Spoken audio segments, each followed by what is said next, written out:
Buenas. Bueno, a ver, con tu permiso, Christopher, muchas gracias por tu buena disponibilidad para que hagamos un respaldo.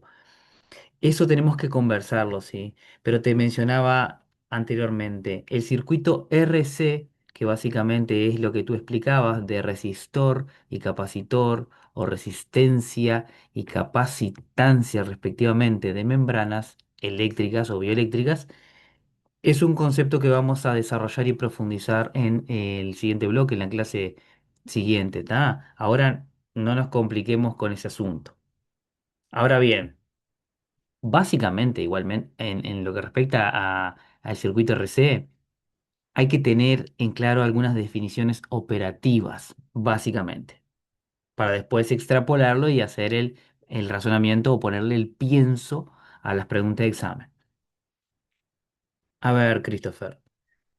Acordate de la dinámica, seguí participando de forma asidua y activamente como lo haces en esta oportunidad por el chat. Te voy a compartir pantalla. Genial. Sentite libre de preguntarme cuando quieras. Y volvemos al documento que estábamos estudiando en el bloque anterior. Acordate que este es un teórico, si se quiere, una guía de estudio que estoy armando. Es un constructo y por definición un constructo nunca se acaba, es decir, nunca se termina de realizar. Es decir, yo le voy a ir mejorando, le pienso seguir agregando info, por supuesto, la que considere categórica, pertinente, pasible de análisis y bueno, mira, permiso.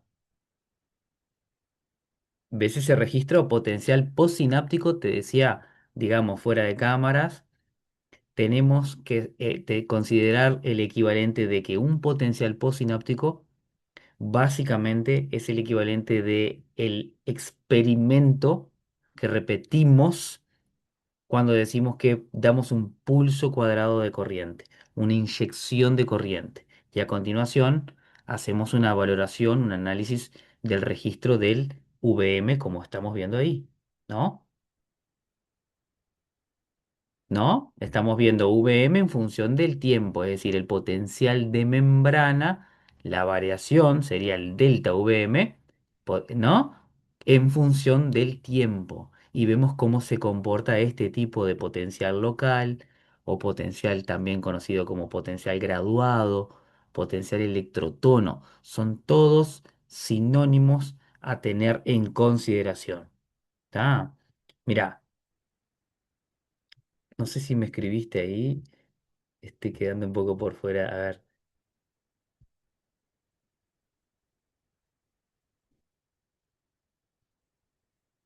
bien,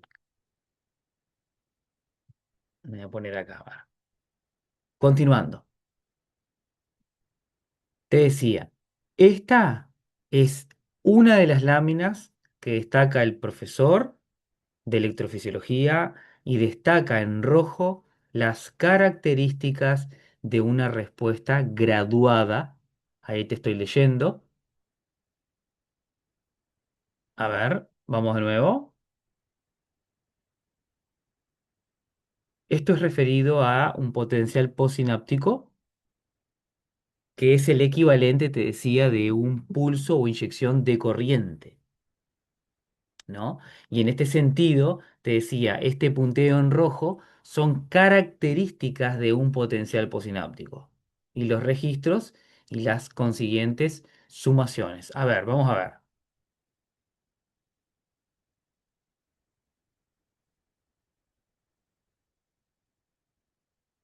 Ya mencionamos este concepto. En verde se representa una neurona piramidal con el tronco dendrítico apical que se bifurca y se proyecta, ¿no? Estas son las neuronas típicas gigantes piramidales de Betz, conocidas, y sus troncos dendríticos basales acá, de un lado y del otro. Típica morfología, ¿no? Este sector que estoy señalando puede corresponder efectivamente al segmento inicial del axón, donde estudiamos en el bloque anterior, subyacen Subyacen, digo bien, ¿no? Es el compartimiento donde se decide si la neurona dispara o no dispara un potencial de acción. Sabemos que esto es aquí se genera una propiedad activa de membrana, que es el potencial de acción, según la ley del todo o nada. ¿Está?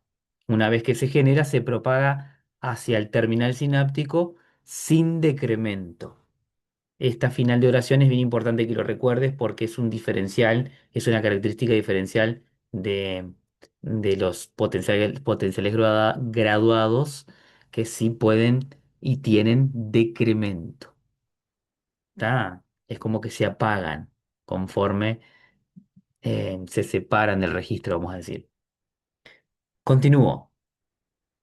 Te decía, en esta neurona básicamente se le pueden reconocer dos polos funcionales. A saber, destaca el profesor. En rojo, el sector o polo somatodendrítico es básicamente un área receptora. Las aferencias convergen en estos sectores, ¿no? Y también veíamos la particularidad de tipos de familias de canales iónicos que se expresan, digamos, en el sector o en el polo somatodendrítico. Ahora bien, el sector eferente, propiamente dicho, que viene dado acá por el cono axónico y el segmento inicial del axón, donde decíamos, señalábamos este concepto, el segmento inicial del axón es el sitio o el compartimiento funcional donde se genera el potencial de acción, ¿ok? Y esto decíamos que es así porque depende de la existencia de canales, de un tipo de canales voltaje dependientes, tanto para el sodio como para el potasio, también conocido como rectificadores retardados. Es importante que puedan estudiarles, que puedan caracterizarles, no solamente estructuralmente, sino la cinética de activación o inactivación, porque actúan a modos de compuerta, ¿verdad? Ya lo vamos a ver. Bien. Y el asunto central acá es precisamente el delta VM, la variación en el potencial de membrana. ¿Sí? ¿Ok? Podemos ver en rojo, como decía, en el sector de donde estábamos analizando las aferencias. Te leo con atención. Pregúntame si querés, Christopher. En rojo los registros que son ejemplos de potenciales graduados, ¿ok? Son potenciales postsinápticos. Respuestas graduadas. Te lo pueden preguntar como tal o indistintamente. Y a partir del segmento inicial del axón, que decíamos es el sitio donde se generan los potenciales de acción, bueno, si se supera el valor umbral, entonces siguiendo el todo o nada, se abre el primer voltaje dependiente y a continuación se autorregeneran y propagan. Precisamente lo de digital analógico significa lo que te señalaba al respecto de las eferencias. Vuelvo a lo importante en el sentido de el segmento inicial del axón que corresponde al sector o compartimiento funcional de la neurona capaz de decidir tipo código binario. Ahí está lo digital.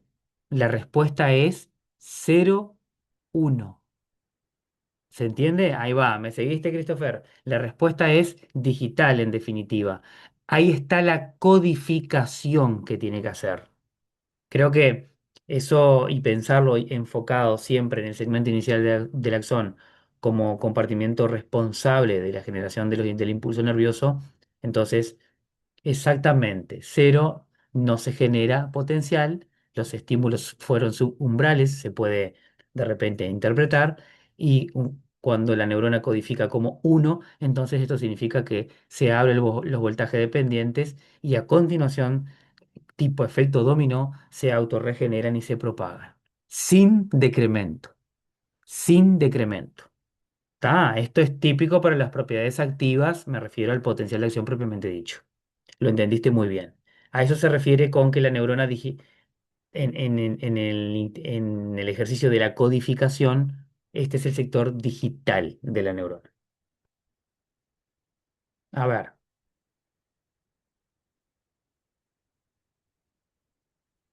te decía, esta es un poco la misma diapositiva de la anterior, donde de forma comparativa, Christopher, de forma comparativa tenemos en rojo, y el registro en rojo también, un potencial postsináptico versus, en verde, un potencial de acción.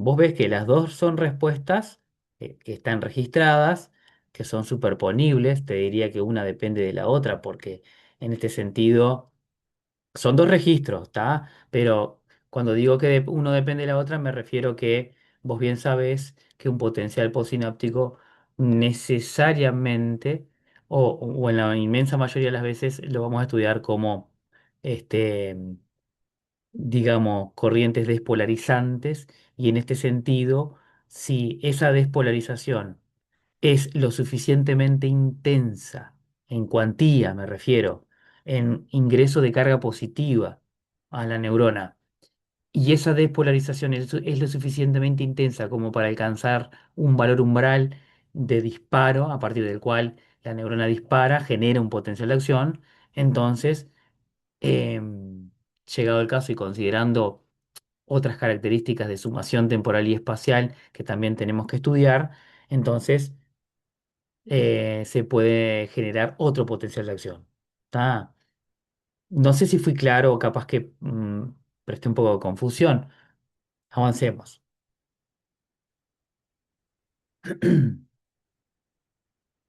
Pregúntame.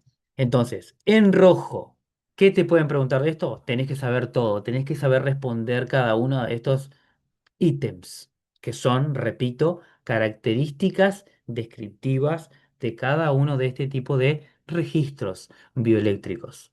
Uno es un tipo de respuesta, como dije, graduada, local, potencial electrotono, ¿tá?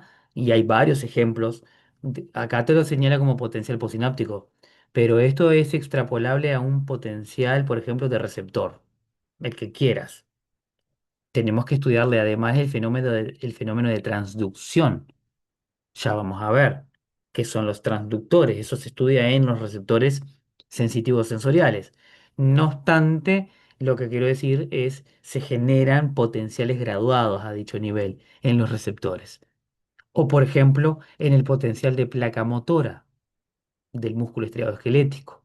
La famosa sinapsis neuromuscular, el potencial de placa, también es un potencial de tipo graduado, potencial posináptico de tipo graduado.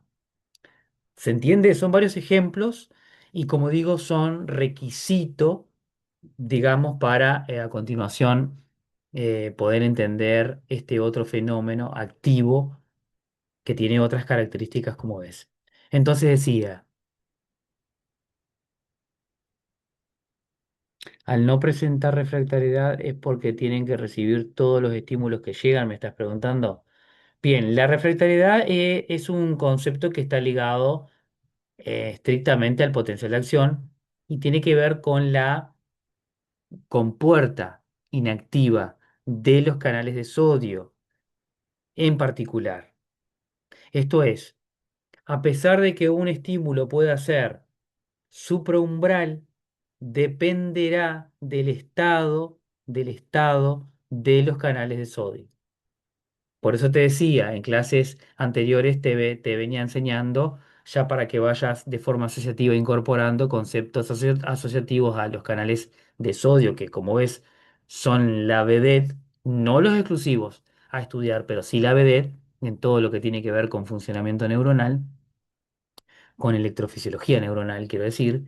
Este, pero la refractariedad viene dada por eso. Entonces, acordate que los canales de sodios voltaje dependientes pueden tener tres estados: abierto, cerrado e inactivo. Ah, y entonces la refractariedad viene dada por uno de esos estados. A pesar de que pueda existir significa esto, a pesar de que pueda existir un estímulo supraumbral que viene de atrás, Si, entre comillas, el canal está inactivo, descansando, entonces no va a responder de nuevo. Bien, entonces, te decía, el potencial postsináptico es una respuesta graduada, no presenta umbral, esto es importante, se habla siempre de estímulos subumbrales o subliminales, son sinónimos.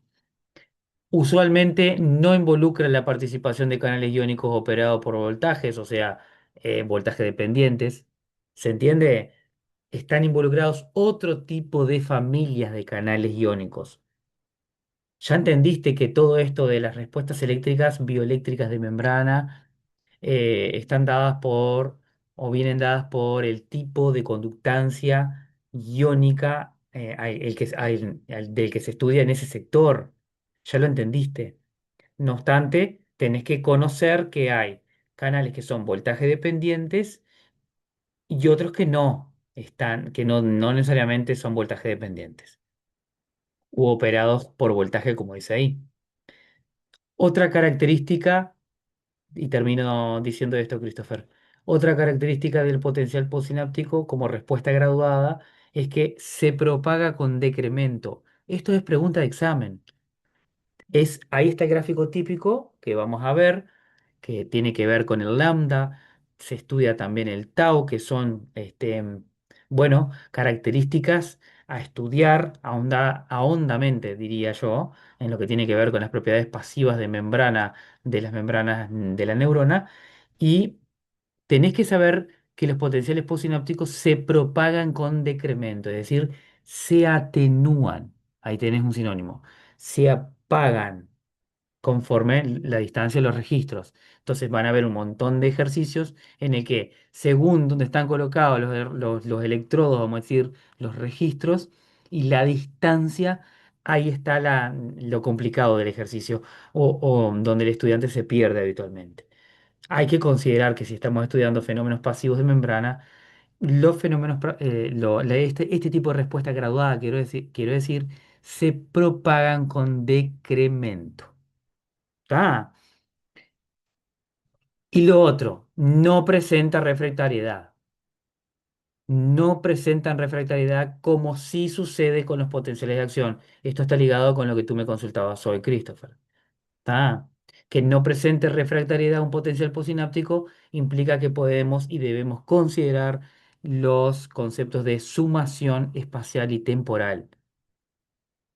¿Está? De este lado. Se pueden sumar o se pueden restar, ya veremos, porque hay potenciales posinápticos que son excitatorios, que se podrán sumar, que forman característicamente colinas, y habrán otro tipo de registros que son más bien corrientes hiperpolarizantes, que son secundarios a potenciales posinápticos de tipo inhibitorios, y en este caso, en vez de ser colinas, son valles. ¿Tá? Pero por eso decía, se pueden sumar y restar. Vamos a decir, ahí está la parte analógica. ¿Sí? Y sin ánimos de aburrirte, del otro lado, en la columna en verde, como ves, el registro de un potencial de acción es bien diferente. Tenés que notarlo, es bien diferente. Es una respuesta relativamente rápida, es una espiga que sube y baja. Se habla de una fase rápida de despolarización, ¿tá?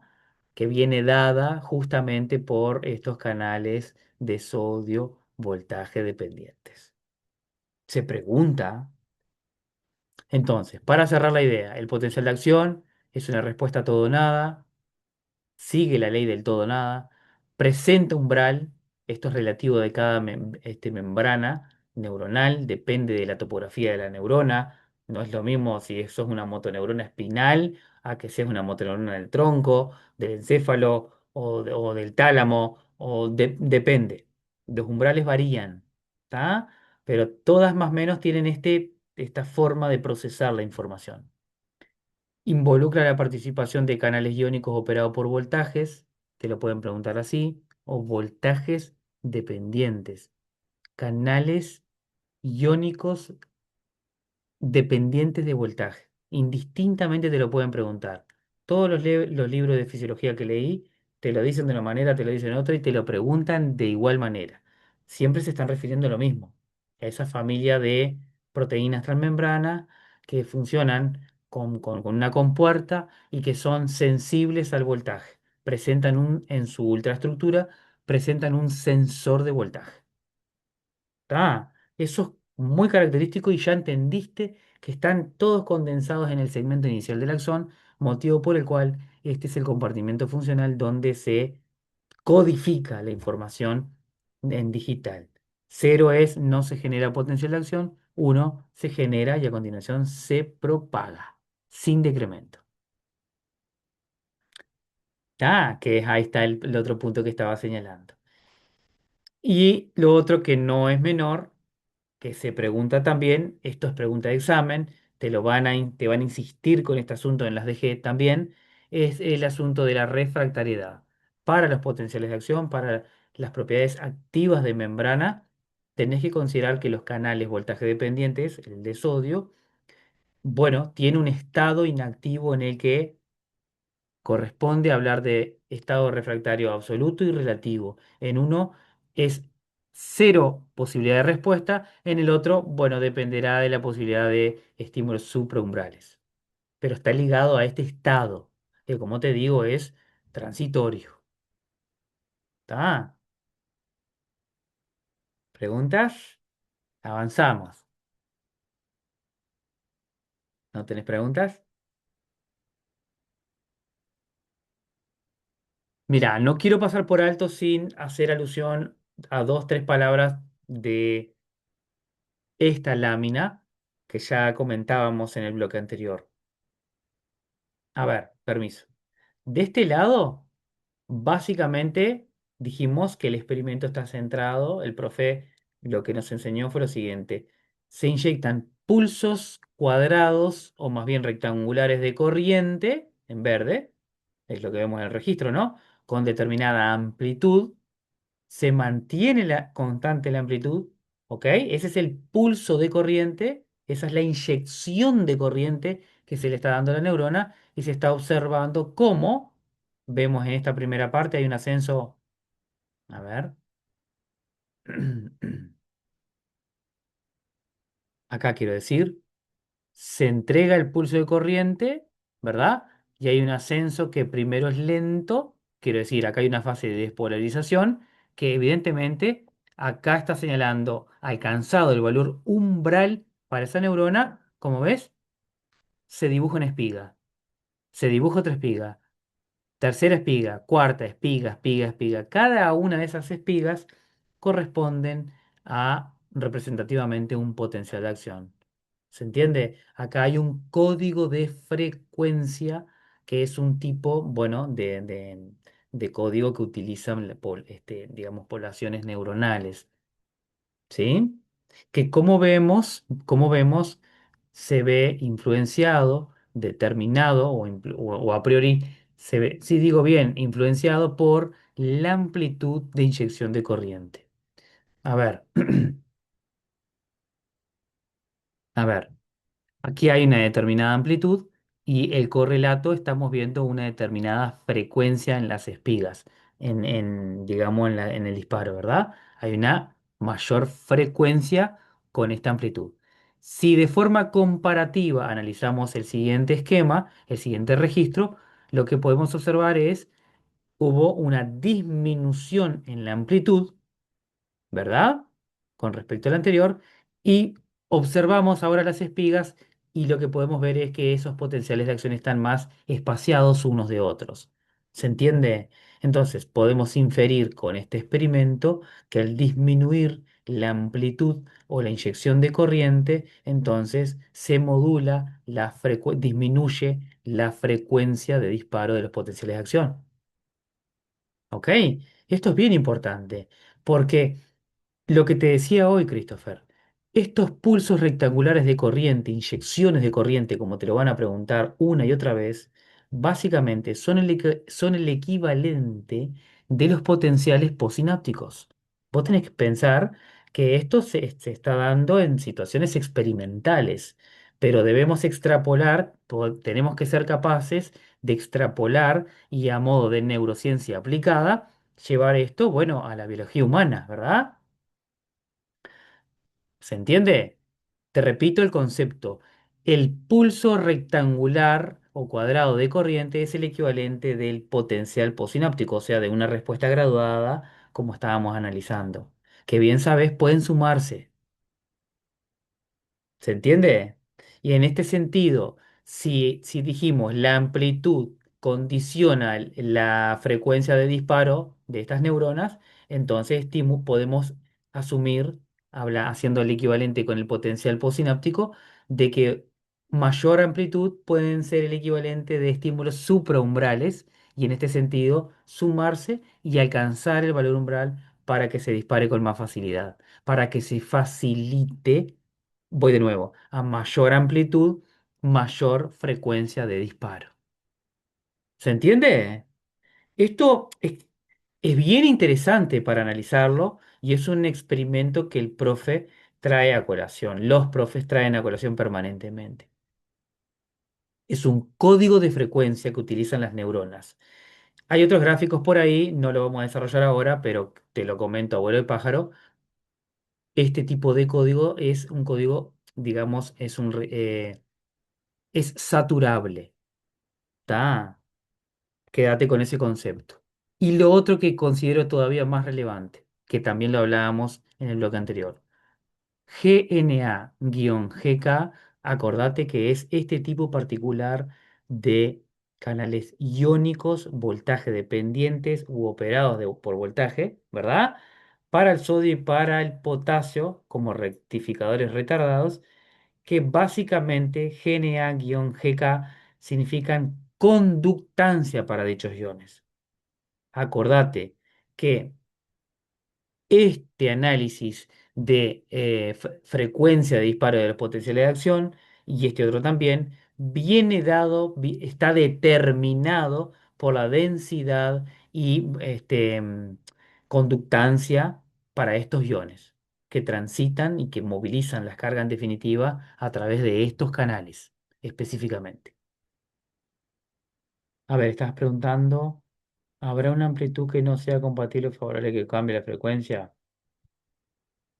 Sí, claro, es lo que te decía, eso sucede.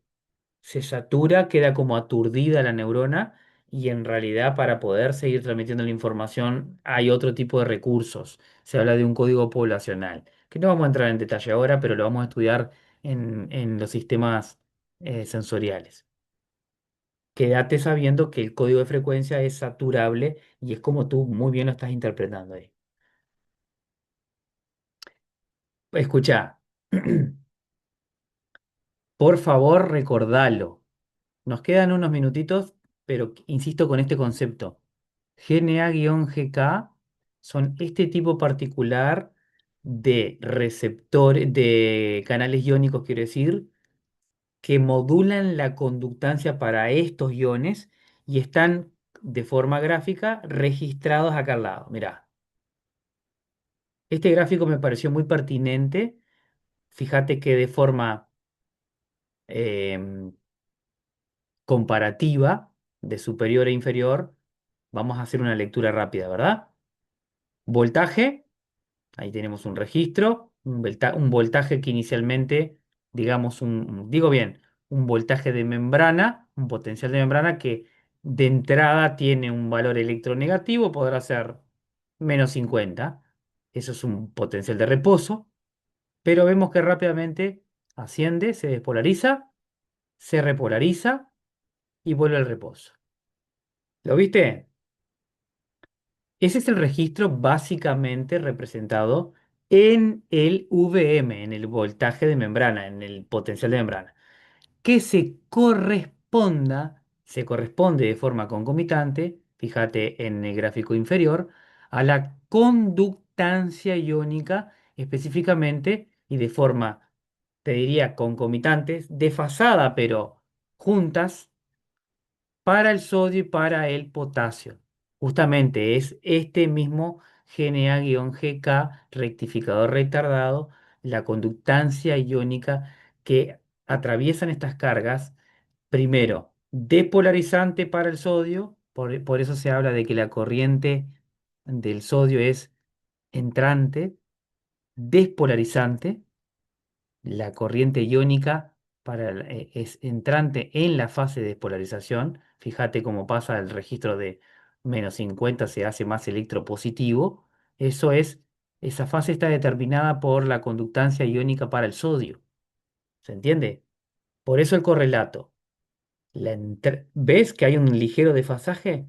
Antes de moverse el pico en la fase de polarización rápida, me refiero, hay una conductancia o entrada masiva de sodio, carga positiva.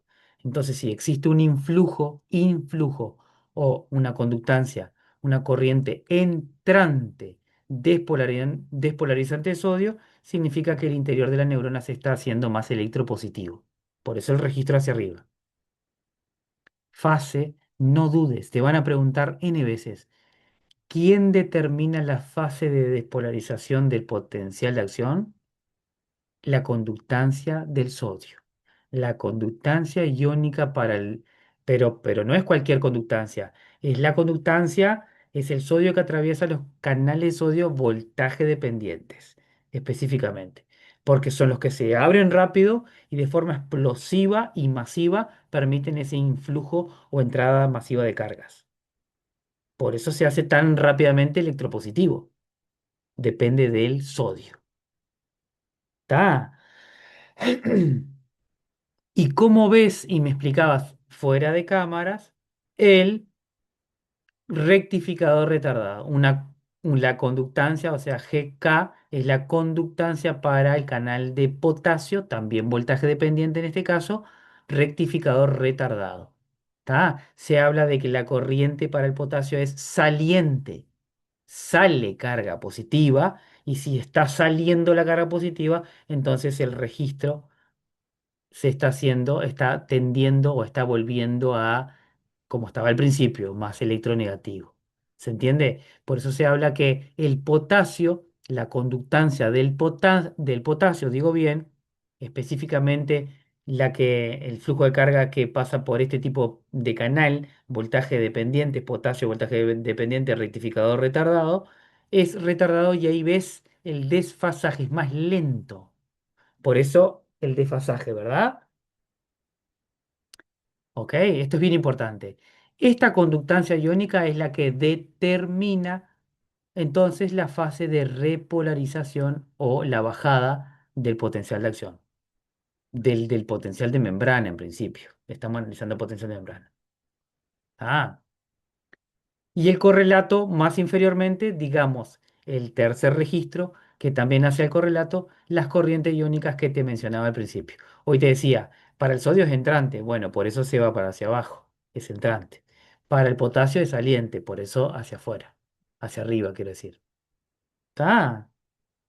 Acordate, este tipo particular de canales están especialmente concentrados en el compartimiento que debe tomar la decisión, que debe codificar según la codificación digital que hace la neurona es, el código binario es 0, no respuesta, 1, se activa una respuesta en forma de potencial de acción. Se genera el potencial de acción en el segmento inicial del axón. Pregunta de examen, te lo juro. Vos tenés que aventurarte a catapultarte ahora en esta oportunidad que vas con los conocimientos frescos y bueno, y que esto, como dije, anticipé, habitualmente el estudiante fracasa porque no trae las bases, digamos, de los componentes de membrana o conocimientos previos que hacen a la biología celular y molecular. Y cuando tenés que extrapolar o utilizar un lenguaje más técnico en lo que hace, por ejemplo, a un circuito de modelo equivalente, un circuito RC, donde tenés que identificar un resistor, un capacitor, te perdiste en el camino. ¿Me explico? Eso le pasa a la mayoría. Y cuando empezás a ver que en las discusiones grupales hay un gráfico, hay dos gráficos, otro gráfico, y vos no conoces ni las básicas, ¿cómo no te vas a sentir intimidado? Eso pasa. El estudiante que cursa medicina y que cursa quiero decir que hace medicina y que cursa neurociencia en particular, se ve un poco intimidado por este asunto. Que después, ojo, esto va a ser extrapolable a la electrocardiofisiología. ¿Tá? Tú lo mencionabas muy bien hoy. Existe un correlato también en cardio que se estudia. Entonces, existen asuntos conceptuales que uno aprende ahora y que después los aplica en otros módulos. Por eso cardio de repente es mucho más llevadero. Si tuvieras que conocer todo de una en ese módulo, bueno, quizás la percepción sería otra. No quiero aburrirte con esto, pero quise detenerme en algunas cuestiones importantes, Christopher. No terminamos acá, pero destaco la importancia de conocer las propiedades pasivas de las membranas bioeléctricas, en particular de las neuronas. En cardio vamos a ver de los cardiomiocitos, que tienen su particularidad, pero también existen un común denominador por tratarse de células excitables. ¿Está? ¿Tenés preguntas? Viste que tenemos preguntas de exámenes para ejercitar. El profe Torterolo